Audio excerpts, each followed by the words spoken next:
Wassalatu wassalamu ala asyrofil anbiya'i wal mursalin nabiyina Muhammad wa ala alihi wa sahbihi ajma'in. Jamaah yang dimuliakan Allah Subhanahu wa taala, eh, alhamdulillah hari ini kita akan melanjutkan pembahasan tentang fikih taharah dan kita masih berbicara di dalam bab eh, adab membuang hajat ya. Di pertemuan sebelumnya kita sudah membahas ada dua cara untuk membersihkan setelah kita buang hajat ya. Ada dua cara atau yang dikenal dengan istilah cebok. Ada dengan air yang dinamakan dengan istinja dan ada juga bisa kita menggunakan batu. Bisa juga kita menggunakan batu atau benda yang bisa membersihkan seperti tisu toilet ya. Yang ini dikenal dengan istijmar. Nah, kalau keduanya ada air, ada tisu misalnya, maka eh, boleh dipilih salah satu. Namun kalau yang mau afdolnya, yang paling afdolnya kita pilih air. Tapi kalau mau yang lebih afdol lagi, kita gunakan kedua-duanya. Pakai tisu dulu, baru air. Atau air dulu, baru tisu. Boleh. Itu yang lebih afdol lagi kalau kita gabung. Kemudian masalah istijmar, yaitu ada ketentuannya. Tidak boleh mengusap kurang dari 3 usapan. Ya, jadi kalau batu harus ada 3 batu. Ya, kalaupun dirasa kurang dari 3, maka eh, bilangan berikutnya harus ganjil. Ya, 5, 7, 9. Nah, begitu juga dengan tisu harus 3 kali usapan. Ya, itu masalah istijmar. Nah, ini eh, adab yang sudah kita bahas kemarin. Kemudian adab yang berikutnya, ya, yaitu tidak boleh seseorang ketika buang hajat untuk menghadap atau membelakangi kiblat. Ini di ruang di tempat terbuka, ya. Misalnya kalau orang Arab itu kan di padang di apa di gurun ya, di gurun pasir. Kalau kita di lapangan misalnya, sesuatu yang nggak ada pembatas antara kita dengan arah kiblat, maka tidak boleh menghadap dan membelakangi kiblat. Nah, ini berdasarkan sabda Nabi SAW, "Idza ataitumul ghaid fala tastaqbilu qiblah," kata Nabi. Jika kalian mendatangi tempat buang hajat, maka jangan menghadap kiblat. Wala tastadbiruha, walakin syarriqu aw gharibu. Dan juga jangan membelakangi kiblat, kata Nabi, akan tetapi menghadap ke timur dan menghadap ke barat. Nah, ini kan Nabi SAW bersabda ketika beliau berada di Madinah, yang mana Makkah berada di arah selatan. Jadi untuk berpaling dari arah kiblat, yaitu Nabi SAW perintahkan untuk menghadap ke timur dan ke barat.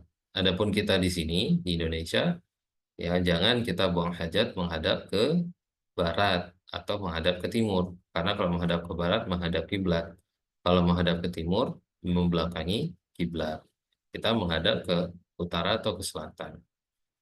Nah, baik, ini larangan ini kata para ulama ya kalau di tempat terbuka yang nggak ada penghalang antara dia dengan arah kiblat.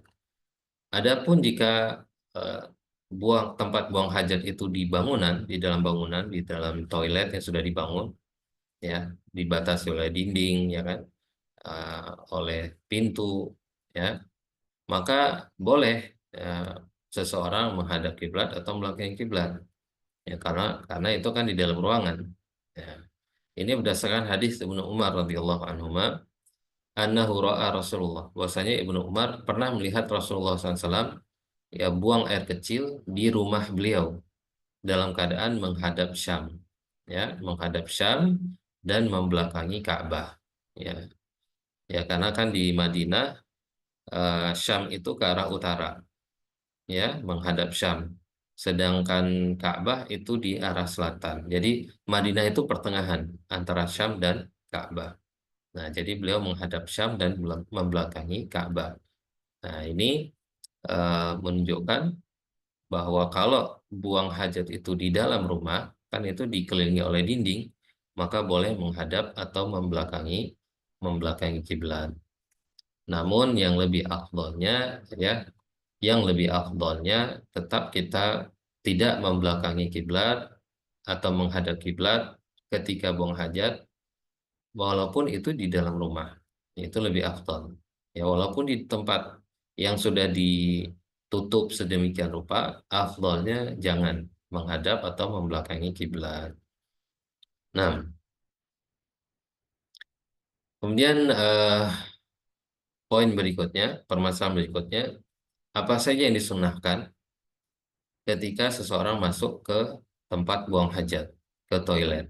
Ya, disunahkan yang pertama, ketika dia hendak masuk, dia masuk dengan kaki kiri. Itu yang pertama. Itu sunnah dari Nabi SAW. Dan Nabi mencontohkan demikian. Ya. Kemudian sebelum dia masuk, ya sebelum dia masuk, ketika dia sudah berada di pintu, sebelum masuk, dia baca doa dulu.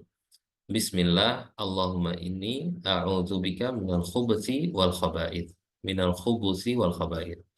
Ini sepatahnya dihafalkan ya. Bismillah dengan menyebut nama Allah.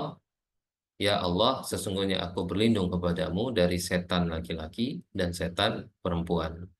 Nah, jadi kita tahu ya bahwa toilet, ya, apa namanya, tempat buang hajat itu adalah tempat-tempatnya setan. Ya, selain dari pasar ya, pasar, toilet itu tempat favoritnya, tempat tinggal mereka. Nah, sedemikian rupa ya, karena eh, setan itu kan makhluk terkutuk ya, iblis itu makhluk terkutuk, maka tempat yang layak bagi mereka itu adalah tempat-tempat yang hina seperti itu. Nah, walaupun bagus sekali kamar mandinya, tempat buang hajatnya itu bagus sekali, tetap saja disyariatkan untuk membaca doa ini. Nah, kalau sudah selesai buang hajat, maka kita langkah untuk keluar dengan kaki kanan. Kemudian kita baca ghufranaka. Itu bacaannya ghufranaka. Kami memohon ampun kepadamu ya Allah. Ghufranak. Nah, itu yang diajarkan oleh Nabi. Ya. Dan ulama di sini menjelaskan kenapa Nabi SAW mengucapkan ghufranak ketika keluar. Ya, ada yang memberikan beberapa alasan di antara para ulama ya. Ada yang bilang bahwasanya ketika Nabi SAW di dalam toilet, beliau tidak bisa berzikir kepada Allah Subhanahu wa taala sebagaimana mestinya, tidak bisa berzikir. Sehingga Nabi SAW ketika keluar minta ampun kepada Allah Subhanahu wa taala. Nah, dan ada alasan-alasan yang lain. Nah, kemudian adab yang berikutnya wa alla yakshifa auratahu, dan jangan seseorang membuka auratnya kecuali kalau dia sudah mendekati eh, mendekati lantai ya, jangan sambil berdiri langsung buka. Tapi adabnya ketika dia sudah mulai jongkok, sudah mulai turun, baru di situ dia buka auratnya. Nah, kemudian jika buang hajat itu di tempat yang terbuka, misalnya di gurun, gitu ya, atau di mana di lapangan, gitu ya, maka disunahkan harus menjauh, nah, sampai tidak terlihat lagi, menjauh bersembunyi. Dan Nabi SAW seperti itu. Ketika Nabi SAW berjalan bersafar dengan para sahabat, ya, ketika beliau hendak mau buang hajat, beliau pergi menjauh dari sahabat, ya, sampai tidak terlihat lagi. Ya. Baru di situ beliau buang hajat. Nah, ini berdasarkan hadis Jabir radhiyallahu taala anhu, sahabat Nabi, beliau menceritakan, kharajna ma'a Rasulillah sallallahu alaihi wasallam. Kami pernah keluar bersama Nabi SAW dalam suatu safar, kata beliau. Wa kana Rasulullah SAW la ya'til buras. Dan dahulu ketika itu Nabi SAW tidak mendatangi tempat buang hajat ya, hatta yataghayyab fala yura, sampai beliau pergi dan tak terlihat ya, sampai tidak terlihat lagi. So, berarti bisa dibayangkan betapa jauhnya, apalagi di gurun pasir itu ya, pasti kalau jauh pun masih kelihatan walaupun setitik, ini sampai tidak terlihat lagi. Masya Allah. Nah, itu ada. Nah, kemudian eh, hadis Ali radhiyallahu taala anhu, Nabi SAW bersabda, Sitru ma bainal jinni wa aurati bani Adam idza dakhala al-khala ayyaqul bismillah. Penutup tirai, kata Nabi, penutup atau tirai antara jin dan aurat anak Adam ketika dia masuk tempat buang hajat adalah dia ucapkan bismillah. Jadi jangan lupa membaca bismillah ketika kita mau buka aurat kita. Ya, kita mau lepas baju, mau lepas celana, ya, itu baca bismillah dulu terlebih dahulu. Kalau tidak, setan akan melihat aurat kita. Jadi baca bismillah dulu. Karena bismillah itu yang akan membuat mata mereka itu jadi buta, ya, tidak bisa melihat aurat kita. Nah, jadi baca bismillah. Tapi kalau di kamar mandi bukan di dalam kamar mandi kita baca, ya. Tapi kita baca sebelum masuk. Ya kan? Ada doa tadi bismillah Allahumma inni a'udzubika minal khubuthi wal khaba'ith. Ya, baik. Kemudian permasalahan berikutnya, kalau tadi yang disunnahkan, ya. Sekarang yang diharamkan. Apa saja yang diharamkan ketika seorang buang hajat? Yang pertama, haram bagi seseorang untuk buang air kecil di air yang tenang, di air yang tidak mengalir. Ini haram hukumnya. Tidak boleh, ya, kencing di air yang tergenang, yang tidak mengalir. Ini berdasarkan hadis Nabi SAW, annahu naha anil bauli fil ma'ir rakid. Nabi SAW melarang untuk buang air kecil di air yang tergenang, yang tenang. Nah, ini yang pertama. Kemudian yang kedua, diharamkan, ya, menyentuh kemaluan dengan tangan kanan ketika sedang buang air kecil. Wala yumsik dzakarahu biyamini wa huwa yabul. Nggak boleh menyentuh kemaluan, ya, dengan tangan kanan ketika sedang buang air kecil. Ini. Kemudian yang ketiga yang diharamkan itu wala yastanji biha. Nggak boleh dia cebok dengan tangan kanan. Ya, ini ada larangannya. Nabi SAW bersabda, "Idza bala ahadukum fala ya'khudhanna dzakarahu biyaminih." Jika salah seorang kalian kencing, buang air kecil, maka jangan dia memegang kemaluannya dengan tangan kanannya. Wala yastanji biyaminih, dan juga tidak boleh cebok dengan tangan kanannya. Nah,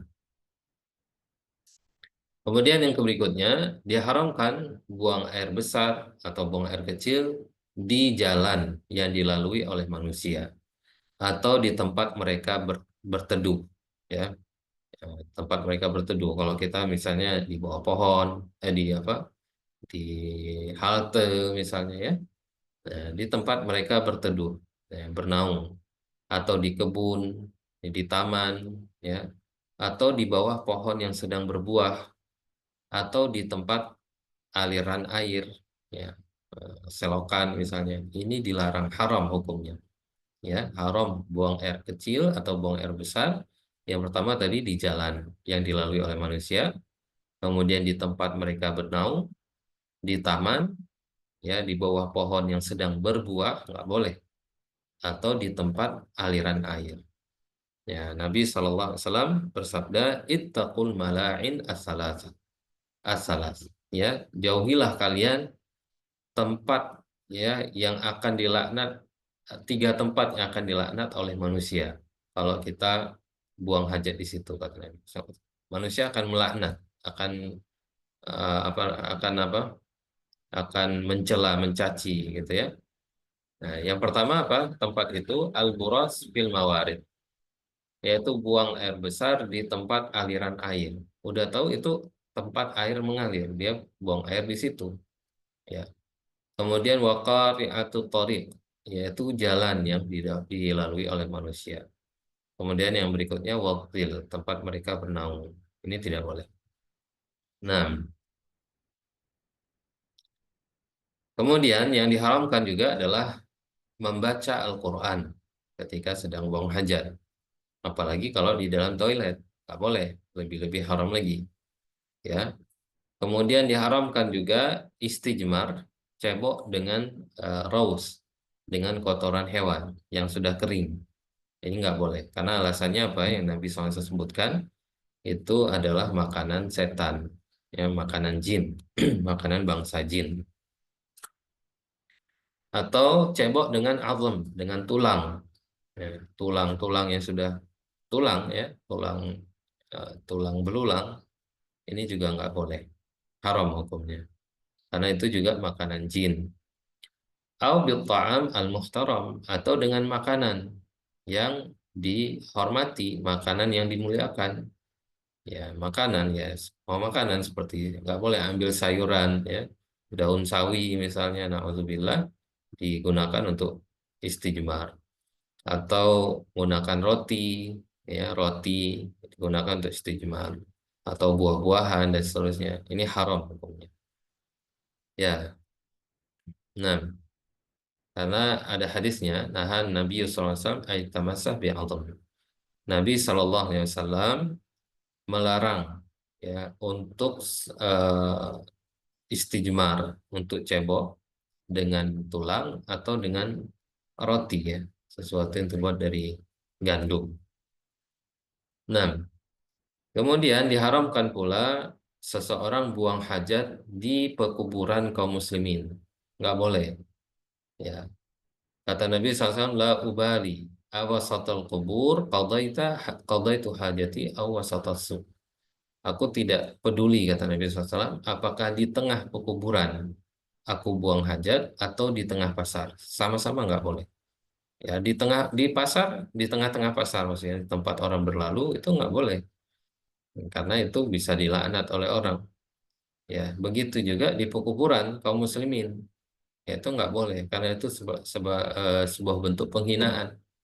Apalagi kalau ada orang yang ziarah kubur, tiba-tiba keinjak kotoran manusia, ya.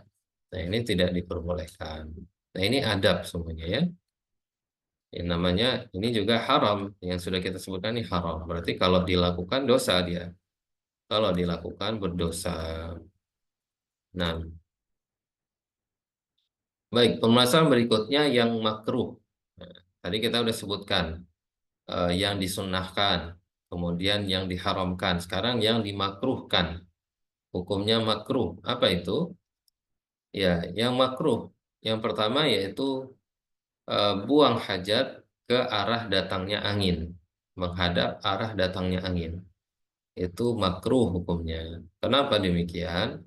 Karena bisa jadi ya, misalnya seorang buang air kecil, itu akan terbang lagi percikan itu, terkena badannya, terkena apa? Pakaiannya. Nah itu. Jadi jangan, kalau kita tahu angin itu menghadap ke arah kita, ya, maka jangan kencing melawan angin, berhadapan-hadapan dengan angin, tapi kita belakangi angin itu, ya, agar percikan air kencing itu tidak menyentuh, terkembali lagi ke badan dan pakaian kita. Nah, itu yang pertama, ya. Tapi kalau eh, atau anginnya itu nggak terlalu kencang, anginnya ya nggak terlalu kencang, ya maka nggak mengapa, karena tadi alasannya tidak dibolehkan agar tidak air itu kembali terkena pakaian, ya. Kemudian hal berikutnya yang dimakruhkan yaitu berbicara ketika buang hajat. Tidak diperkenankan, makruh hukumnya berbicara, kecuali memang ada suatu kebutuhan. Ya, ada suatu kebutuhan yang paling mendesak. Misalnya ada orang buta yang dia mau jatuh ke dalam lubang dan kita bisa melihat dia gitu ya, dari sedang buang hajat gitu. Nah, hukum asalnya nggak boleh, tapi karena sudah darurat seperti itu dibolehkan. Dibolehkan, ya. Atau misalnya eh, kelupaan matikan kompor gitu ya, padahal lagi buang hajat, akhirnya kita teriak tolong matikan kompor gitu kan. Nah, itu dibolehkan. Nah, dahulu ada seorang laki-laki melewati Nabi Shallallahu Alaihi Wasallam, dan Nabi ketika itu sedang buang air, buang air kecil. Fasallama alaih, maka laki-laki itu memberikan salam pada Nabi, dan Nabi SAW tidak membalas salam dia. Nah, jadi jangan ya Assalamualaikum, Waalaikumsalam, padahal lagi di dalam toilet.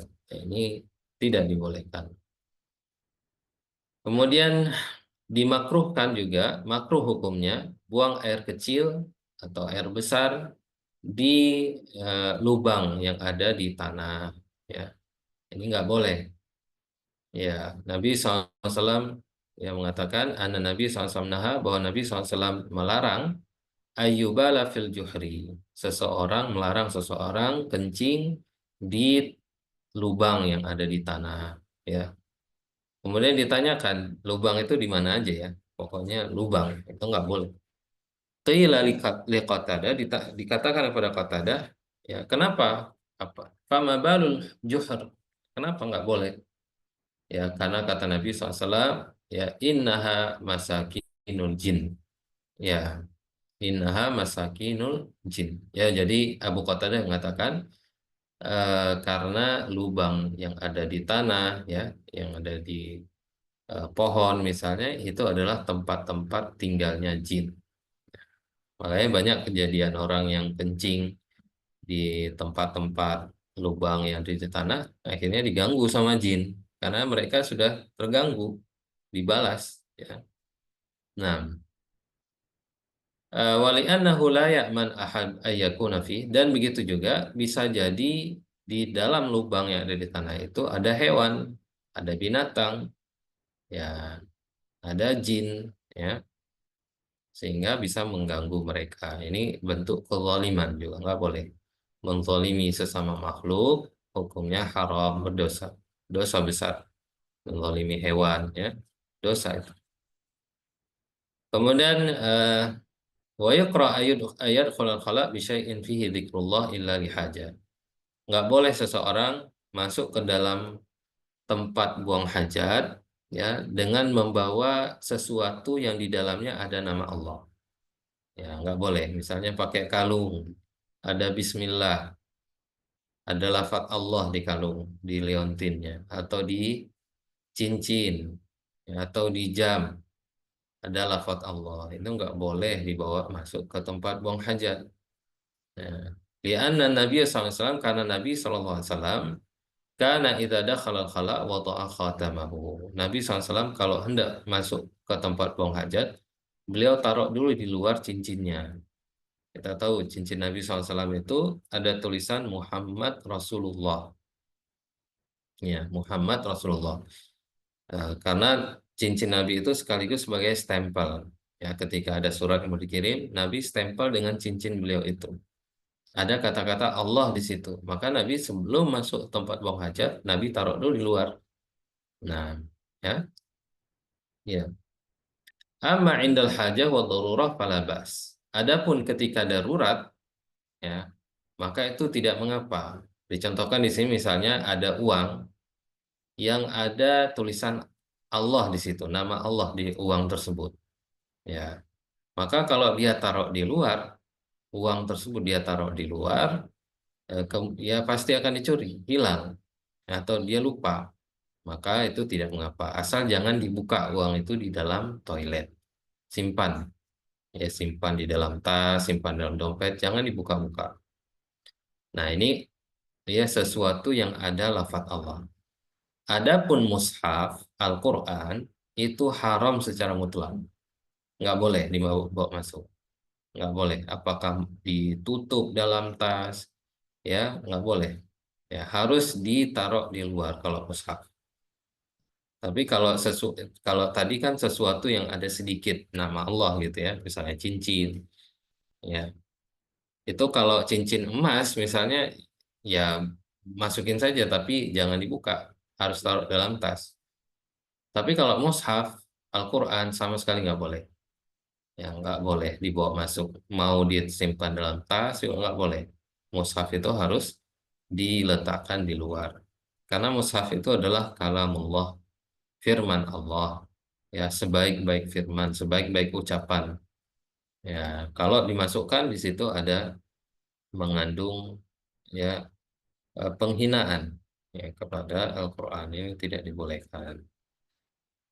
Baik, jamaah semuanya, itu saja yang kita bahas hari ini, ya, tentang adab buang hajat. Semoga bermanfaat dan insya Allah pada pertemuan berikutnya kita ambil tentang sunnah yang lima, ya. sunnah siwak yang pertama, siwak yaitu gosok gigi, disunahkan. Kemudian kapan saja paling ditekankan. Kemudian sunnah fitrah yang lima, ya, termasuk nanti eh, mencabut bulu ketiak, ya, potong kuku dan seterusnya. Khairan insya Allah. Baik, ada pertanyaan? Izin Pak Ustadz, Ya, silakan. tadi kan Pak Ustadz bilang untuk tidak buang hajat di air mengalir dan air tenang ya. Ya. Nah, yang pertama, kalau saya kan ini kan memang di daerah kebun. Kalau memang Ya. ada pilihan antara air sungai sama kebun, di mana sebaiknya saya buang hajat Pak Ustadz? Kalau, oh ya, misalnya di sungai ya, sungai air mengalir gitu ya. Nah, eh, sebaiknya dihindari Pak ya, apalagi kalau kita tahu air itu mengalir ke tempat orang lain. Orang lain itu memanfaatkan air tersebut untuk mandi, untuk bersuci gitu ya. Kan nggak elok sekali kalau dia sedang misalnya menggunakan air tersebut, tiba-tiba lewat sesuatu yang tidak pantas seperti itu. Nah, jadi yang paling bagus ya kalau di kebun seperti itu kita buka tanah, Pak ya. Kita gali tanah paling satu, apa, kita korek tanah sedikit di situ. Kita buang ke situ. Nah, Oh, baik, nah, baik. baik, barakallah. Baik, ada lagi Pak, Ibu Nurlela ya. Ya, Ya, Assalamualaikum warahmatullahi wabarakatuh, Ustazat. Ustadz, Waalaikumsalam warahmatullahi wabarakatuh. Iya, izin bertanya, Ustazat, ada dua pertanyaan. ya. Bolehkah kalau misalnya posisi kamar mandi, tapi depannya dapur, Ustadz? Hmm, Atau keduanya, ini kalau suka di kampung itu kan suka toilet kan susah, Ustadz ya. Nah, hmm, ada orang kampung suka suka menggali lubang dan hmm, di atas itu itu buat buang hajat. Apakah boleh ya, seperti itu, Ustadz? Makasih, itu saja, boleh. Ustadz. Ya. Assalamualaikum warahmatullahi wabarakatuh, Ustadz. Waalaikumsalam warahmatullahi wabarakatuh. Baik, yang pertama toilet itu ada dapur ya, menghadap dapur. Tidak mengapa Ibu, nggak mengapa, walaupun toilet itu menghadap kiblat, walaupun nggak menghadap dapur sekalipun. Yang penting toilet itu ada dinding, dikelilingi oleh dinding. Boleh menghadap atau membelakangi kiblat. Ya, namun yang lebih afdolnya kalau bisa ya jangan gitu ya. Kalau misalnya kita bangun rumah baru, ya eh, kita rancang, kita desain jangan menghadap atau membelakangi kiblat, lebih bagusnya. Tapi kalau memang sudah sudah sudah ada toiletnya menghadap membelakangi kiblat tidak mengapa, ya, barakallah, nggak mengapa. Kemudian kalau di kampung ya seperti yang saya jelaskan tadi Pak Yandri, boleh-boleh saja nggak apa-apa, digali tanahnya sedikit nanti ditutup. Nah, baik, barakallah. Jazakumullah khairan kasihan, Ustadz. Nah, wa jazakumullah khair. Barakallah fiik. Sudah Ibu ya, kayaknya sudah selesai waktunya. Kita tutup dan doa kafaratul majelis. Subhanakallahumma wa bihamdik. Asyhadu an la ilaha illa anta astaghfiruka wa atubu ilaik. Assalamualaikum warahmatullahi wabarakatuh. Waalaikumsalam warahmatullahi wabarakatuh, Ustadz. Waalaikumsalam warahmatullahi wabarakatuh. Jazakallah khair Ustaz. Nah, wa jazakumullah khairan. Barakallah.